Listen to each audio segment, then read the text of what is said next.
Dear students, नमस्कार। मैं doctor Gulab Singh Maurya scientific temper में आपका स्वागत करता हूं। आज के सेशन में हम बात करेंगे हॉल इफेक्ट एक्सपेरिमेंट के थियरी एंड वाइवा क्वेश्चंस के बारे में। ये एक्सपेरिमेंट हॉल इफेक्ट पर बेस्ड है और हॉल इफेक्ट क्या है ये हम लोग शुरुआत करते हैं।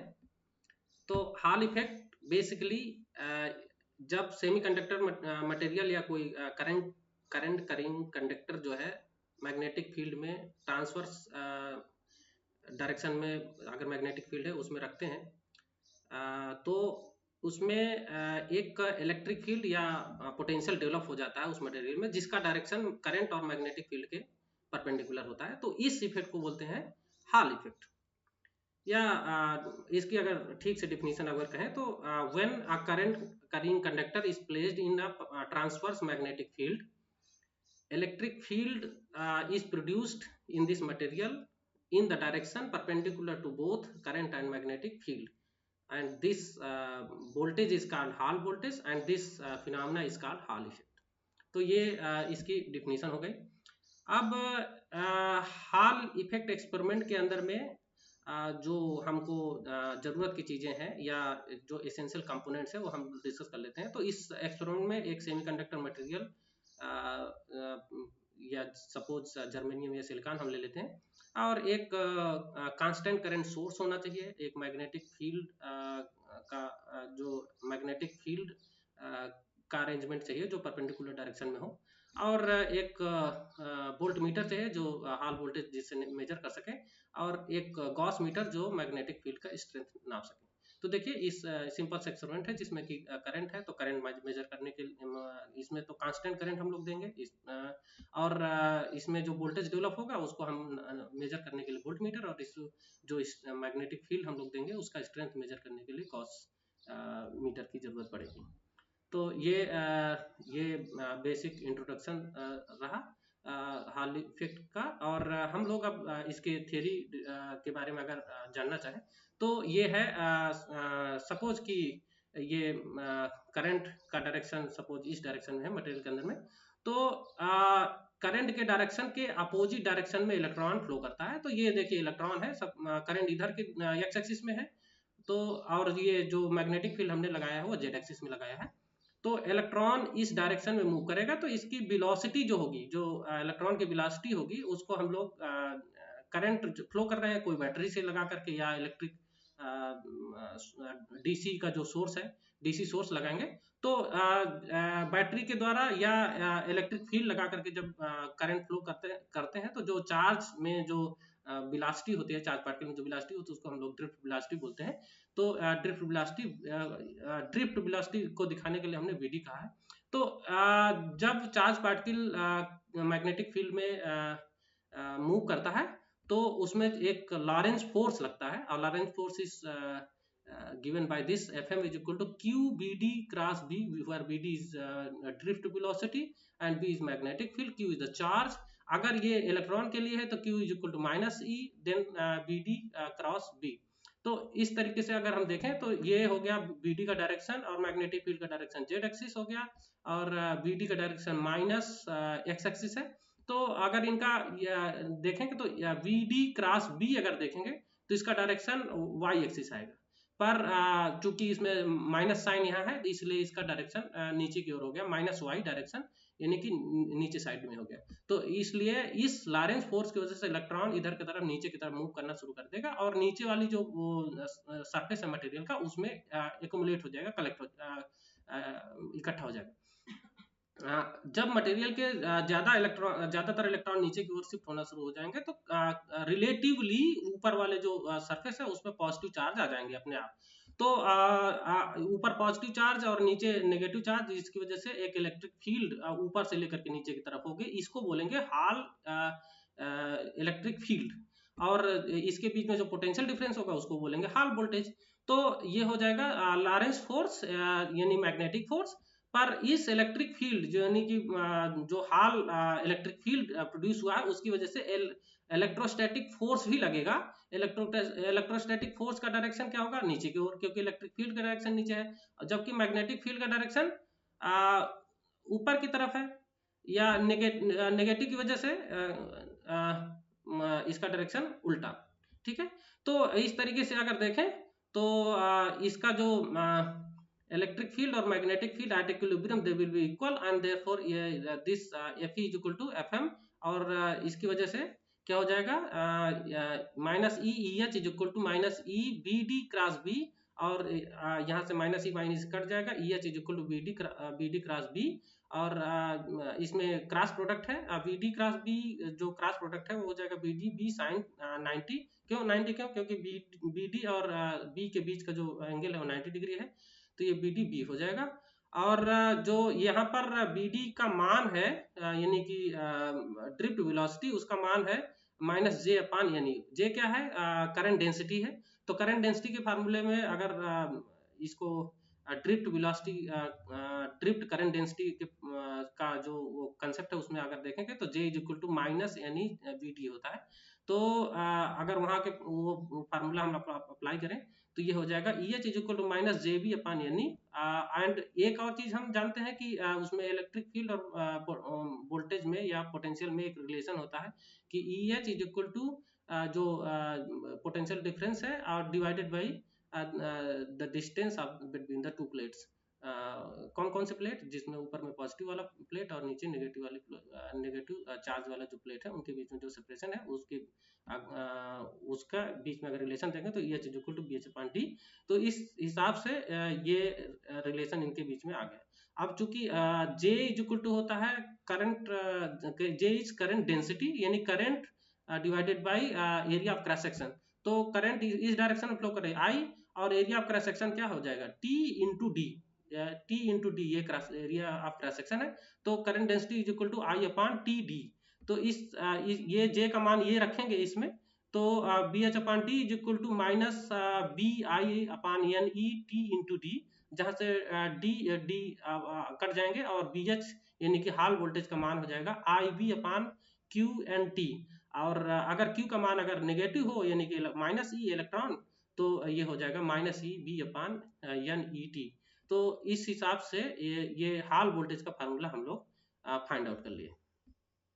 अब हाल कोफिशिएंट क्या होता है, हाल कोफिशिएंट को मतलब 1 अपान क्यू एन इसको बोला जाता है हाल कोफिशिएंट। अगर इस फार्मूले से निकालेंगे तो Hall coefficient R H is equal to 1 upon Q into N equal to B H upon I T upon B, चाहे इस तरह का है चाहे B H T upon I B कहें। तो ये फार्मूला जो हम लोग एक्सपेरिमेंट के दौरान निकालते हैं वो यही वाला फार्मूला है, जिसमें कि बी एच अपान आई हम लोग ग्राफ के बीच ग्राफ प्लाट कर लेते हैं, टी हमारा दिया हुआ होता है और बी हम लोग एक्सपेरिमेंट की शुरुआत में नोट कर लेते हैं।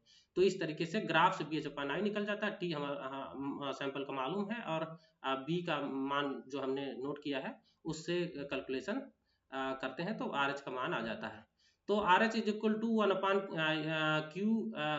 Q N.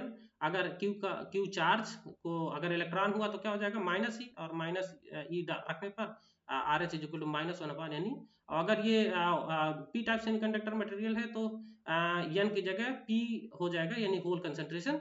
तो इस तरीके से आर एच का मान ही आ जाएगा। तो आर एच का मान से पता चल जाएगा ये कि जैसे आर एच का मान नेगेटिव है यानी कि ये है, तो इसका मतलब है कि जो सेमीकंडक्टर मटेरियल है वो क्या है, एन टाइप सेमीकंडक्टर मटेरियल है। अगर ये आर एच का मान यानी कि B H upon I T upon B का मान अगर पॉजिटिव आता है तो इसका मतलब ये हुआ कि ये पॉजिटिव ये वाला मान है, और ये क्या है, पी टाइप सेमीकंडक्टर मटेरियल है। अब इस एक्सपेरिमेंट की मदद से हम लोग कंसंट्रेशन ऑफ इलेक्ट्रॉन और कंसंट्रेशन ऑफ होल्स भी निकाल सकते हैं। तो जैसे अगर इस R H is equal to minus 1 upon N E से देखें तो ये हो जाएगा N is equal to 1 upon Q R H, यानी कि ये वाले फार्मूले से क्यू का मान अगर ये है तो ये हो जाएगा वो माइनस 1 अपान ई आर एच। और अगर पी टाइप सेमीकंडक्टर मटेरियल है तो ये वाला फार्मूला यूज करेंगे यानी कि P is equal two upon Q R H. ठीक है, तो Q की जगह हम E लिख सकते हैं, Q is equal to plus E in case of P type semiconductor, Q is equal to plus E, और in case of electron it is minus E. तो इस तरीके से हम कंसंट्रेशन ऑफ चार्ज कैरियर्स निकाल सकते हैं। इसके साथ ही साथ हम लोग जो है मोबिलिटी ऑफ चार्ज कैरियर्स भी निकाल सकते हैं। मोबिलिटी का फार्मूला होता है mobility is equal to R H upon rho, where rho is resistivity of the material, और रजिस्टिविटी और कंडक्टिविटी में रिलेशन होता है, इनवर्स रिलेशन होता है कि rho is equal to 1 upon sigma, where sigma is conductivity. तो mu is equal to sigma R H भी हम लोग कह सकते हैं।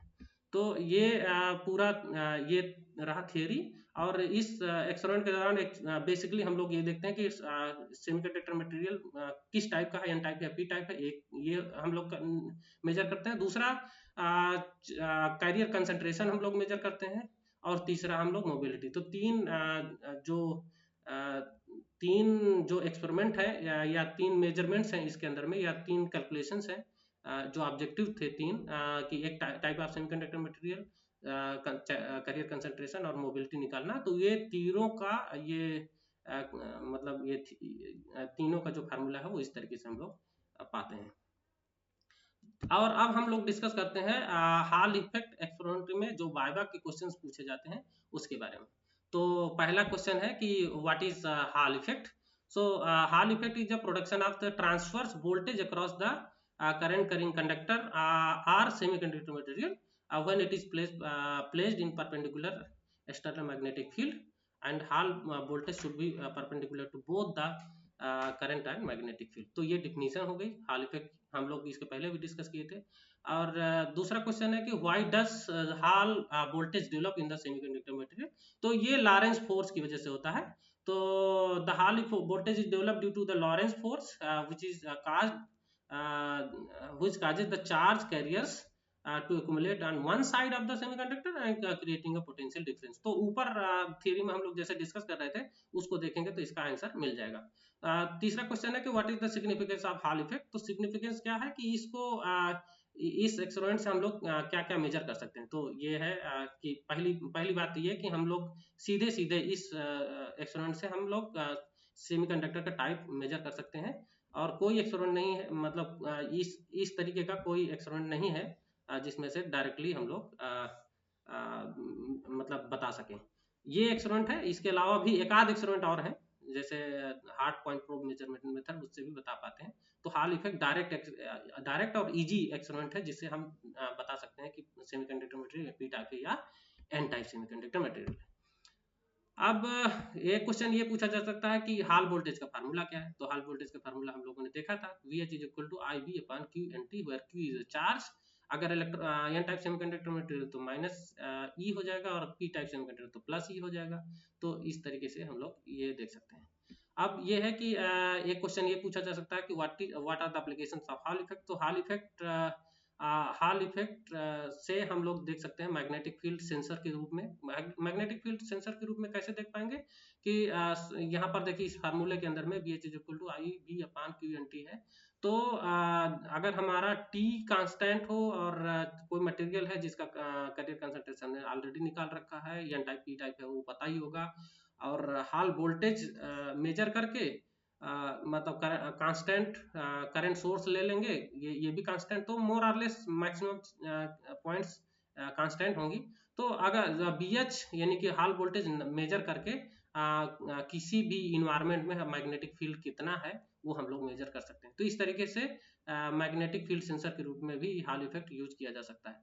करंट सेंसर के रूप में कैसे यूज किया जा सकता है, अगर हमारा जो सिस्टम है उसके अंदर में हम एक कांस्टेंट मैग्नेटिक फील्ड अप्लाई किए हुए हैं, और पी टाइप एन टाइप जो नॉन कंसंट्रेशन अगर सेमीकंडक्टर मटेरियल है, टी इज फिक्स।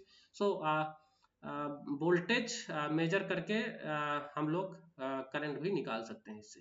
तो करंट सेंसर के रूप में भी यूज हो सकता है। सेमीकंडक्टर कैरेक्टराइजेशन यानी P type N type semiconductor materials है, इसको जानने के लिए भी हम लोग हॉल इफेक्ट का एक्सपेरिमेंट यूज करते हैं। इसके अलावा कैरियर कंसंट्रेशन निकालना और मोबिलिटी भी निकाल सकते हैं, जैसे कि इस प्रॉब्लम में हम लोगों ने कैलकुलेट किया है।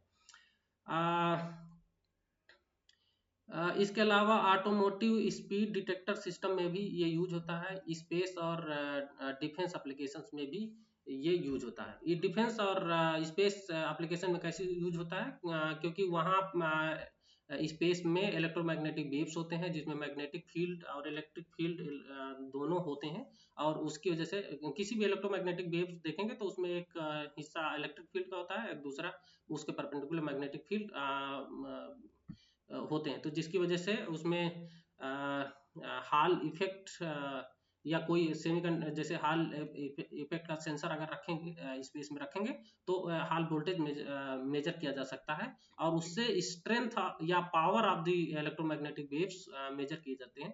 तो इस तरीके से स्पेस एंड डिफेंस एप्लीकेशन भी इसका यूज किया जाता है। इसके अलावा आज ऑटोमोटिव स्पीड डिटेक्टर में भी इस तरीके से इलेक्ट्रोमैग्नेटिक वेव्स और उसके जो उस सिस्टम है उसके अंदर में जो मैग्नेटिक इफेक्ट्स हैं उसको मेजर करके हम लोग इसका यूज कर सकते हैं। तो अगला क्वेश्चन है कि what are the SI unit of Hall coefficient. तो इस फार्मूले से देखें कि B upon I T B H upon I और टी अपान वी है, या ये कहें 1 अपान क्यू इंटू टी है। Q is charge and this is concentration. Concentration माने number of atoms per unit volume. So number of atoms तो उसका तो कोई यूनिट नहीं है, नंबर है। अपर यूनिट वॉल्यूम माने वॉल्यूम का जो यूनिट होता है मीटर क्यूब। सो ये इसका कूलम हो गया, इसका मीटर क्यूब का इनवर्स। तो इसको ऊपर ले जाएंगे तो ये हो जाएगा, इसका जो एसआई यूनिट है मीटर क्यूब पर कूलम इसका यूनिट हो जाएगा। तो अब हम बढ़ते हैं अगले क्वेश्चन की ओर। अगला क्वेश्चन है कि what is the mobility of charge carrier and how it is calculated. So mobility represents the how quickly charge carriers move through a material when subjected to an electric field, and it is given by this formula mu is equal to r is upon rho। ये अगर resistivity पता है तो hall coefficient divided by resistivity, या conductivity पता है तो conductivity multiplied by are H यानी कि हॉल कोफिशिएंट, इससे हम मोबिलिटी निकाल सकते हैं। ठीक है, तो रो एंड ये sigma is are the resistivity and conductivity of the material. अगला क्वेश्चन है कि व्हाट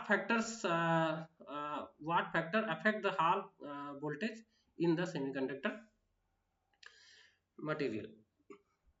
सो अगर इसका फार्मूला देखें तो B H is equal to I B upon Q N T. तो ये अलग अलग कंपोनेंट्स है जो इसको प्रभावित करते हैं, यानी कि हॉल वोल्टेज जिस पे डिपेंड करता है, तो एक करंट पे डिपेंड करता है, अप्लाइड मैग्नेटिक फील्ड पर डिपेंड करता है, और थिकनेस ऑफ द मटेरियल का जो थिकनेस है और चार्ज का कंसंट्रेशन है, कैरियर कंसंट्रेशन कितना है, तो उस पर डिपेंड करता है। ठीक है, और how does temperature affect the hall coefficient. तो टेम्परेचर किस तरीके से हॉल कोफिशिएंट को चेंज कर सकता है, ये अगर हम देखना चाहते हैं तो देखिए R H is equal to 1 upon Q into N. N is the concentration of charge carriers in semiconductor material, which is temperature dependent. So अगर इंट्रिंसिक सेमीकंडक्टर मटेरियल्स का अगर देखें तो चार्ज जो उसका जो कंसंट्रेशन होता है वो टेम्परेचर जो डिग्री केल्विन में जो टेम्परेचर है उस टेम्परेचर के तीसरी पावर के प्रोपोर्शनल होता है, यानी कि टी पावर 3 के प्रोपोर्शनल होता है। तो इस तरीके से टेम्परेचर जैसे जैसे बढ़ता है, जैसे जैसे टेम्परेचर बढ़ता है वैसे वैसे उसका कंसंट्रेशन भी कैरियर कंसंट्रेशन भी बढ़ता है। तो कैरियर कंसंट्रेशन बढ़ने से RH का मान घटता है, तो हॉल कोफिशिएंट टेम्परेचर बढ़ने के साथ घटता है। तो ये रहे क्वेश्चंस जो बेसिकली अलग अलग मतलब हॉल इफेक्ट एक्सपेरिमेंट में अलग अलग जगह पे पूछे जाते हैं। पर ये जो क्वेश्चंस हैं वो पूरे नहीं हैं, मतलब और भी तमाम तरीके के क्वेश्चन पूछे जा सकते हैं हॉल इफेक्ट में। हॉल इफेक्ट केवल इतना नहीं है, ये एक बेसिक हॉल इफेक्ट एक्सपेरिमेंट है। इसके अलावा भी क्वांटम हॉल इफेक्ट और तमाम तरीके के जो एडवांस स्टडी हो रही हैं उसके अंदर में तमाम एक्सपेरिमेंट्स हैं। तो उन एडवांस स्टडी के जो हॉल इफेक्ट कंसेप्ट्स हैं उनको अगर यूज करेंगे तो ये क्वेश्चन इनफ नहीं है। But for BSc BTech and MSc students जो मतलब नॉर्मल जो कंडेंस मैटर फिजिक्स पढ़ते हैं उसमें जो हॉल इफेक्ट है उसके सारे क्वेश्चंस मोर और लेस इसी टाइप के होंगे। कुछ क्वेश्चंस और हो सकते हैं। अगर आपको लगता है कि कोई क्वेश्चन छूट गया है तो आप कमेंट बॉक्स में बता सकते हैं, और आपको ये वीडियो कैसा लगा उसके बारे में आप बताएं, और आगे और किस तरीके की वीडियो चाहते हैं ये भी आप बता सकते हैं। आप बताएंगे हमें अच्छा लगेगा, और आपका जो रिस्पांस होता है उसी से हमारे हौसले बढ़ते हैं और हम आगे आगे के वीडियो में उसका वो रिफ्लेक्ट भी होते हैं। तो आज की वीडियो में यहीं तक, और अगर आपको ठीक लगे, आपको अच्छा लगे तो ये वीडियो शेयर करें और सब्सक्राइब जरूर करें ताकि नेक्स्ट आने वाले जो वीडियो है आप तक पहुंच सके। ओके, सो नमस्कार।